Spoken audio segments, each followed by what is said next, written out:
Hey guys, it's me again, Maria, and yes, I'm back for another plantzilla video. And for today's vlog, I will be sharing with you the tips on how to take care of your variegated alocasia. Anyway guys, I'd like to thank all of you for giving our channel a chance. Thank you so much for watching our videos. And for those of you who left your comments at the comment section, don't worry, I'll try to answer them in the best way I can. But before that, please don't forget to subscribe to our channel and click the bell button beside it so you will get notified whenever we upload a new video. And if you're interested, then keep on watching.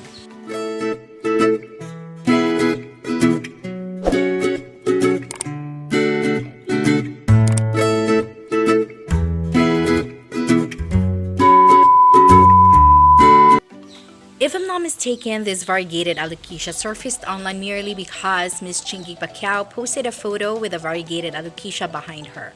Knowing how expensive it was, people started posting their own version of variegated alocasia with Miss Chinky Pacquiao's photo beside it as price reference to be exact. And since the huge ones got so expensive, so here's my take. It's a very small one kasi ito lang po yung afford ko. Although based on my observation in the online market, the variegated plants are more expensive than the normal ones. And when we say variegated, they are the leaves that are exhibiting different colors, especially white patches as well as green. And since we just got this, we need to transfer it to a different pot. It is also a way for us to check if it has roots, because for me, the earlier the better. So this is our potting mix. We have the coconut fiber and the vermicast together with the garden soil in it. And since I haven't heard about warranty when it comes to plants, it's really best to check it once you get home para may time pa na mag-complain ka kasi kakakuha mo lang ng plant, diba? I also have my fair share in buying unstable plants. Feel free to check it on our plant tour video, but guys, if you have a way to settle it with the seller in private, then that's the best thing to do.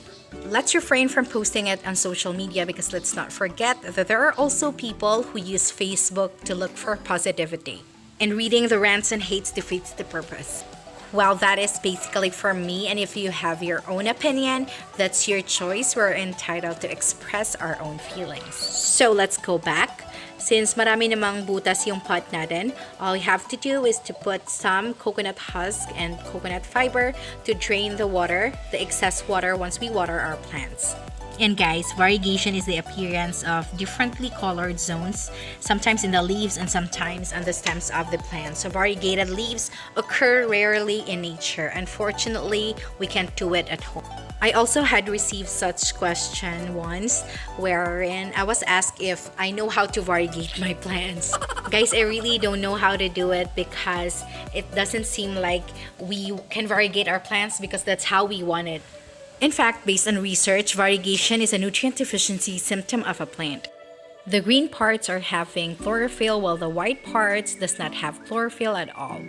However, I do believe that there is a chance that you can variegate your plants by putting it beside a variegated plant. But that depends on their immunity or resistance because sometimes they're the ones who turn green, or on a luckier note, they are the ones who can infect others and will turn variegated as well. So we're done putting the coconut fiber at the base of the pot. This is highly recommended for those plants that do not like excess water because it will drain the excess liquid after watering the plant.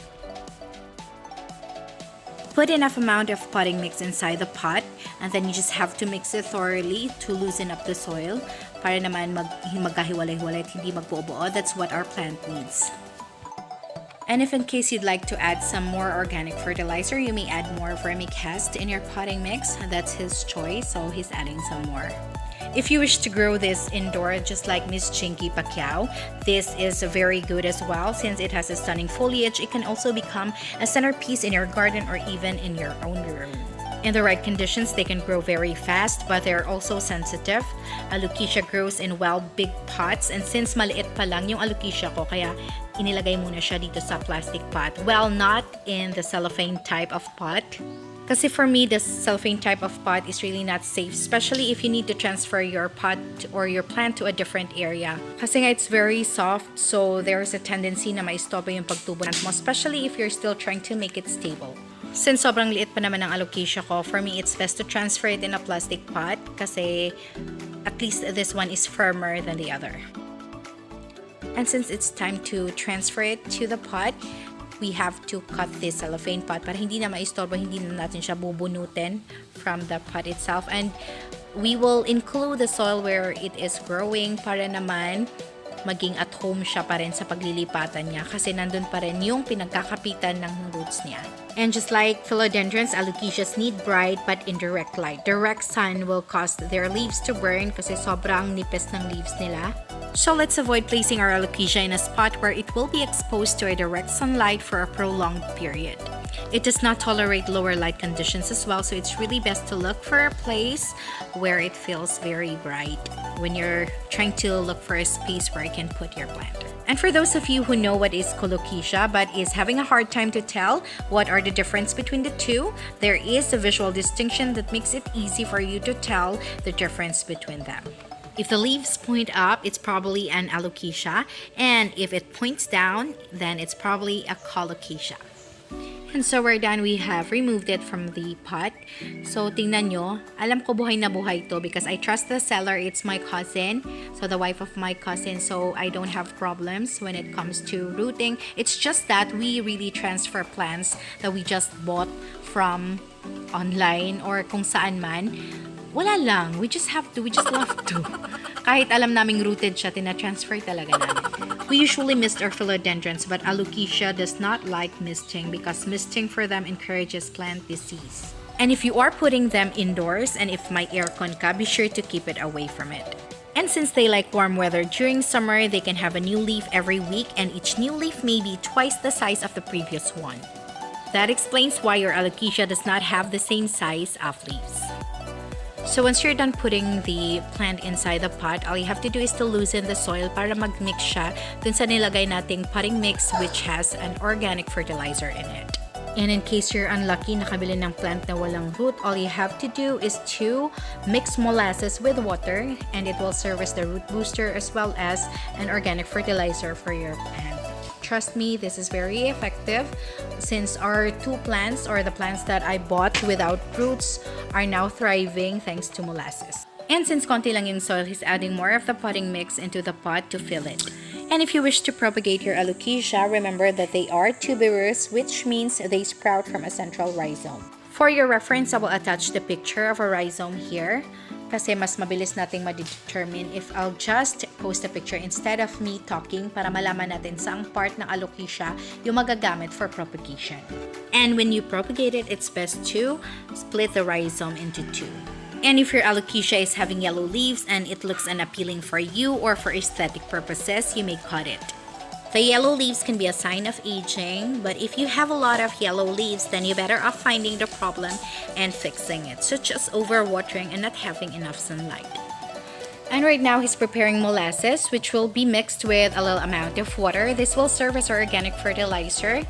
We will just spray it on the plant, and this is enough for our root booster, and also it has a lot of benefits that might help your plant. And there are also people who are wondering why are the leaves dripping water. When your alocasia is dripping water from its leaves, it means that it is slightly overwatered and it's trying to get rid of the excess water by sweating it off. So napakatalino, di ba? There are also leaves that are turning brown at the tip when they lost water and they can't be replaced for some reason. Ideally, the flow of water is from the roots to the tips. And once they turn brown, unfortunately, the dead tip cells can't be revived, but quick corrections help restore the rest of the plant to health. And for those of you who wish to do the water propagation, then you can do it because the alocasia does not rot in water. They tend to grow in moist and wet places, and the roots need oxygen, which they do get even if they're in water. But they do not get the oxygen they need in a dense or very wet soil. For the watering issues, you may tell if your plant is overwatered, especially when it feels soft and limp, and also if the leaves are turning yellow and the new leaves are falling off. However, yellow curling lower leaves can also be an indication of underwatering. It's really best to check the soil for you to tell which is which. And FYI, overly wet soil also fosters root rot, which is a fungus. And if left untreated, it will kill your plant in as fast as 7 to 10 days. So guys, that's pretty much it. And I hope that I have given you something to learn today. Thank you so much for making it till the end of this video. If you haven't subscribed to this channel, please click the subscribe button below and hit the bell icon beside it so you will get notified whenever we upload a new video. This has been Maria, the voice of plantzilla.bhl. Thank you so much for watching. Bye guys!